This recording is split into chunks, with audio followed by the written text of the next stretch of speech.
Hello Camille, j'espère que tu vas bien. Oui, ça va, merci. Et toi? Oui, très bien. Je suis très heureuse de te retrouver dans cette nouvelle interview de UGC Queen. Déjà, première question, est-ce que tu peux te présenter rapidement? Qui es-tu? D'où viens-tu? Et qu'est-ce qui t'a amené à l'UGC? Alors, je m'appelle Camille, j'ai 31 ans. J'ai commencé l'UGC en août 2024. Des vidéos que j'ai vues de toi passer sur Insta. Et j'étais dans une période de ma vie un peu charnière parce que je suis maman d'une petite fille en situation de handicap. Du coup, j'avais dû arrêter de travailler dans un taf classique et mon chômage allait s'arrêter. Donc, c'était un peu le flou artistique. Je me suis dit, allez, je vais essayer. J'ai eu une des coachs au téléphone et franchement, j'ai kiffé. En fait, ça réunissait tout ce que j'aimais faire dans la vie sans savoir que ça existait. Je connaissais pas du tout le JDC avant. T'as toujours Et été toi passionnée par la création de contenu, du ouais, coup, c'était j'ai réservé qu'aux beaucoup influx. partagé. Ouais, j'ai beaucoup partagé ma vie sur les réseaux, d'autant plus quand je suis devenue maman, qu'après j'ai compris, enfin que j'ai su que ma fille était en situation de handicap et tout. J'avais un quotidien un peu extraordinaire. Donc j'aimais bien déjà aider d'autres familles. Ça n'a rien à voir avec l'UGC, mais je veux dire, j'avais déjà ce truc-là avec les réseaux sociaux. Quand j'ai compris que l'UGC, enfin vraiment ce que c'était, je me suis dit, let's go, de toute façon, j'ai rien à perdre. Et au final, j'avais encore un laps de temps, justement, avant que mon chômage s'arrête et que je me retrouve dans le néant. Donc, je me suis dit, en vrai, autant cumuler les deux et voir ce que ça donne. Et puis, au final, Bah, voilà. trop bien. Et justement, est-ce que toi, t'as toujours rêvé d'être à ton compte ou est-ce que Oui. t'as eu un déclic? Non, bah, en fait, j'ai toujours été quelqu'un d'ambitieuse, on va dire. Ok. À l'école, j'étais toujours dans les premières de ma classe, voilà. Mais en fait, j'ai fait des études d'esthétique, ce qui ne Ok. correspond pas du tout à ma personne aujourd'hui. Genre, dans l'UGC, je ne fais quasiment pas de beauté, skincare. Vraiment, j'en ai rien à faire. Et en fait, Ouais. je voulais être prof. Mais la vie a fait que j'ai pas pu faire des études plus longues que enfin, j'ai pas pu faire ce que je voulais faire. Et au final, j'étais frustrée de pas avoir une carrière qui puisse se développer parce que les tafs que je faisais, il y avait pas vraiment d'ambition derrière. Je savais que c'était fait pour moi au fond de moi, mais je savais pas dans quoi me lancer en fait. Ouais, t'étais un petit peu perdue. Tu savais que tu voulais te lancer dans l'entrepreneuriat, mais t'avais pas encore trouvé ce truc qui te faisait vibrer, quoi. Bah ouais, je me suis dit, enfin, en vrai, c'est dur quand on a cette idée-là. Même mon chéri, lui, il rêverait, tu vois, de se lancer. Mais en fait, il n'a pas d'idée. Enfin, c'est bête, mais on a des profils qui font qu'on n'est pas fait pour être salarié. Ouais. Et après, Ouais, ouais. Il y en a faut beaucoup avoir- qui sont comme ça. Moi, personnellement, je suis comme ça aussi. Donc. Ouais, je sais bien. Mais voilà, faut juste trouver après ce qui nous passionne. Et ben tu l'as trouvé. Si on parle un petit peu, bah, justement, avant de te lancer, en fait, comment tu te sentais à ce moment-là? Par exemple, dans ta vie perso, dans ton entourage, dans ton mood, avant de te lancer dans l'UGC? Oh, bah, c'était compliqué parce que ma vie était dévouée à ma fille.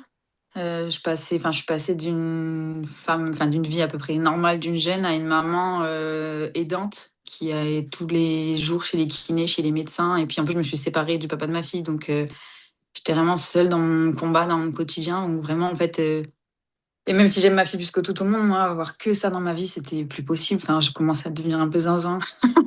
Non, mais oui. La Voilà, ref. donc j'avais besoin de reprendre un projet professionnel, mais en vrai, enfin, le salariat, c'est impossible parce qu'elle n'est pas gardée comme une enfant classique.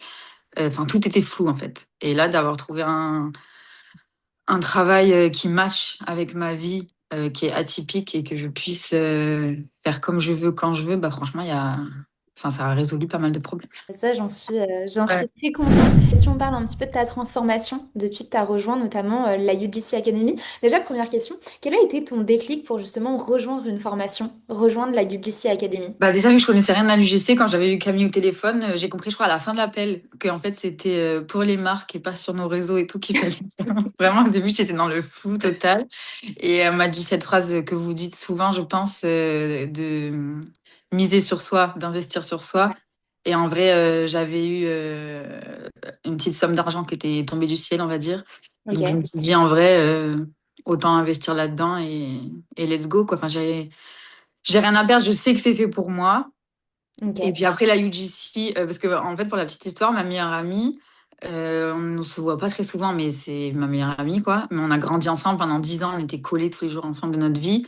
Et un jour je vais manger chez elle, je lui dis au fait j'ai quelque chose à te dire. Elle me dit ah bah moi aussi. Je lui dis tiens je me lance dans un nouveau projet et toi elle me dit ah bah moi aussi. Je dis bah je vais faire de l'UGC. Elle me dit bah moi aussi. Je dis mais c'est pas vrai. Enfin, trop drôle. Et du coup elle s'est lancée dans une formation et moi dans une autre. Et on a échangé, tu vois, chacune on avait au point de vue. Et moi, c'était toi, en fait, c'était ta vibes et tout. Enfin, voilà, c'était comme ça.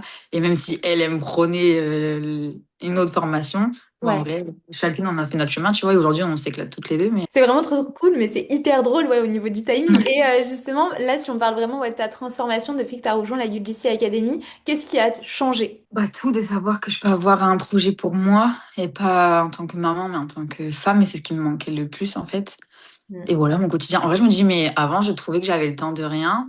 Ouais. Mais en fait, c'est encore pire. C'est pour le mieux. Mais je veux dire, maintenant, j'ai mon taf, quoi. Et ça fait du bien, en fait, d'avoir des journées rythmées, même si je les rythme comme j'en ai envie, comme je le peux. Des vrais objectifs, en fait, et je me lève en ayant envie de faire quelque chose. Ouais, Et c'est c'est ça, en cool. fait, avec un projet qui te fait vraiment kiffer, qui te fait vraiment vibrer, où limite, t'as pas l'impression de travailler, tu vois ce que je veux dire? Genre, si tu te lèves, bah, t'es hypé directement, quoi. Et c'est pour moi, quoi. Bah, c'est ça. C'est quoi tes plus grosses victoires? Que ce soit en termes de contrat, que ce soit un moment où t'as été fier de toi, c'est quoi? Je pense qu'il y a la collab avec Tineco. Pareil, tout est relié à ma fille, mais j'ai acheté ce premier aspirateur dans ma vie il y a 3 ans, parce que c'est un enfer sur Terre avec elle. J'ai un carrelage blanc, enfin bref, c'est l'horreur. Et mon Tineco me lâche. Et 3 jours après, je sais pas, je vois une collab, enfin une proposition de collab Tineco passer sur les réseaux. J'ai dit, vas-y, je vais postuler, mais à mon avis, on est des milliers à vouloir travailler avec ce genre de marque. Et au final, 2 semaines après, je signais, je recevais mon Tineco chez moi, et bref, improbable. Et du coup, Ah. bah, je voulais en racheter un. Au final, je l'ai eu. Et puis en plus, bah, j'ai été payée pour ça. Enfin, c'était grâce à mon chat, parce que c'était une vidéo, une campagne où il fallait mettre en avant les animaux de compagnie. Mais bref, moi j'étais trop contente et puis c'est vraiment une marque énorme quoi. Et c'est ça en fait qui est génial avec l'UGC, c'est que c'est des trucs bah, potentiellement déjà que tu veux acheter. Bah Au oui, final, tu les reçois gratuitement et en plus de ça, tu es rémunéré quoi. c'est Donc ça. ça, c'est énorme. Et justement, avec quelle marque est-ce que tu as pu collaborer là jusqu'ici? Ouais, il y en a plein. Bah, Tineco, de connus vraiment les petits culottés, Appen, Flytex dans le sport que j'adore. Aston, là, c'est des cheminées pour la maison. Enfin bref, j'adore aussi. Le plus difficile quand on se lance dans l'UGC, c'est de créer des vidéos pour notre portfolio sans avoir eu de collaboration. Et maintenant, je galère à savoir quelle vidéo choisir à mettre sur À mon portfolio, trier. tellement j'en ai et que j'ai envie de toutes les mettre en avant. Ouais, bah ouais, Appen, Flytex, Tineco, je pense que c'est mes marques préférées pour l'instant. Enfin, vraiment les plus gros.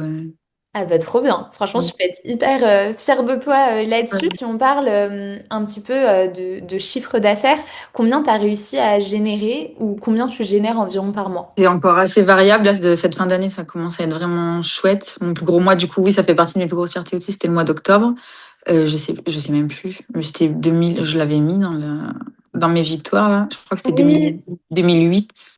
Putain, c'est énorme. Ouais, ouais 2008. Et là, bah, je suis au moins à 1005 maintenant. C'est génial. Et justement, comment tu te sens par rapport à ça? Le Ça fait fait du de bien. gagner de l'argent grâce à ta créativité, grâce à un taf que tu kiffes, quoi. Bah, c'est trop cool. Tout simplement. Non, c'est chouette parce que là, jusqu'à maintenant, c'était un peu, bah, comme je te dis, c'était les montagnes russes parce que je savais pas en fait où j'allais. Ouais, Là, il me faisait peur parce que ma situation est particulière. Et là, ouais. de me dire que, enfin, pourvu que ça dure, mais je me le souhaite et il n'y a pas de raison. Il n'y a aucune Euh, raison que ça Franchement, ne dure pas. c'est cool en fait d'avoir trouvé un truc qui peut mixer ma vie professionnelle, ma vie perso et de gagner de l'argent. C'est génial. Et sinon, là, on en revient un petit peu à la UGC Academy. Comment tu décrirais ton expérience en 3 mots? Girly, Ouais, c'est vrai. soutien et pro en vrai. Et pourquoi tu as choisi ces mots? Bah, girly, c'est la base, c'est tout est rose, tout Ouais. est, je sais pas, j'aime bien. Enfin, voilà, c'est que des, enfin, je ne fais pas dire de bêtises, mais je crois que c'est que des filles. Oui, il n'y a que des girls. Voilà, soutien parce qu'au début j'étais vachement investie dans les mince, comment on dit ça? Un Les groupe lives? Slack? Ah, Non, les Slack, j'ai l'impression que j'ai pas le temps, je suis dépassée par la vie. Je lis tout, mais je réponds pas énormément. Mais je faisais beaucoup de lives. Même quand j'avais fait une fois où je donnais à manger à ma fille et tout, je dis, je suis désolée, j'éteins la caméra, c'est pas possible. Mais une fois j'étais là et tu sens que t'es pas toute seule et enfin, c'est tout le temps en fait. Il y a tout le temps des trucs qui sont proposés. Enfin, c'est pas juste une formation et après, ciao, bye bye, t'entends plus jamais parler de personne. Et pro, bah, parce qu'en vrai, t'apprends tout de A à Z et c'est ça qui est chouette parce que l'UGC, en vrai, il y en a, je pense, qui essayent de se lancer sans formation. Mais il y en a plein maintenant qui commencent à me demander sur les réseaux et tout. Ouais, notamment d'autres familles qui ont des enfants en situation de handicap. C'est un monde assez petit et on commence à tous se connaître un peu sur Insta. Et il y a plein de mamans qui me disent, tiens, moi, je dois arrêter de travailler au final, un peu comme toi. C'est quoi l'UGC? Comment t'as fait? Quelle formation? Si, mi. Enfin, voilà, donc je sais pas s'il y en a qui ont passé le pas, le cap ou pas, mais Ah bah peut-être, hein, qui Ouais. sait. Et si on en revient là un petit peu à toi, quel rêve, là, t'as pu réaliser justement en 2025 grâce à l'UGC que t'aurais potentiellement jamais imaginé en 2024? Bah, le chiffre d'affaires que j'ai fait en octobre, déjà, rien que ça. Ouais, ça y est. Quand j'avais eu mes appels là au début, qu'elle me demandait le chiffre d'affaires que j'aimerais faire, je disais déjà 1 000 € pour remplacer mon chômage, ce serait pas mal. Et quand tu arrives à presque 3 000, c'est cool, quoi. Bah, tu m'étonnes, tu m'étonnes. Bon, bah, c'est génial. Et pour terminer un petit peu cette interview en beauté, là, s'il y a une girl qui nous regarde, qui regarde cette interview et qui hésite encore à se lancer, qu'est-ce que tu lui dirais? Bah, que si t'as le truc et que t'hésites, en fait, c'est que c'est en toi, moi, je pense. Et c'est ce que je dis quand on me pose la question, c'est qu'en vrai, vous avez rien à perdre. Donc, essayer, ce sera que du plus. Dans tous les cas, t'apprends tellement de choses, t'es bien entouré. Et Ouais. c'est miser sur soi et se faire confiance. Et c'est un truc qui t'anime, que t'aimes créer, que t'aimes faire des vidéos et que t'as besoin d'un travail pour toi et que t'as l'entrepreneuriat en toi. Let's go, quoi. Yes. Let's go. Et bien pour moi, on ne pourrait pas terminer cette interview de la meilleure des manières. Donc merci Camille, merci de nous Avec avoir plaisir. partagé ton parcours. Je suis sûre qu'il va inspirer plein de UGC Queen. Et en tout cas, je te fais plein de gros bisous. Ouais, pareil. Et on se retrouve très rapidement pour une nouvelle interview avec une nouvelle UGC Queen. Ciao!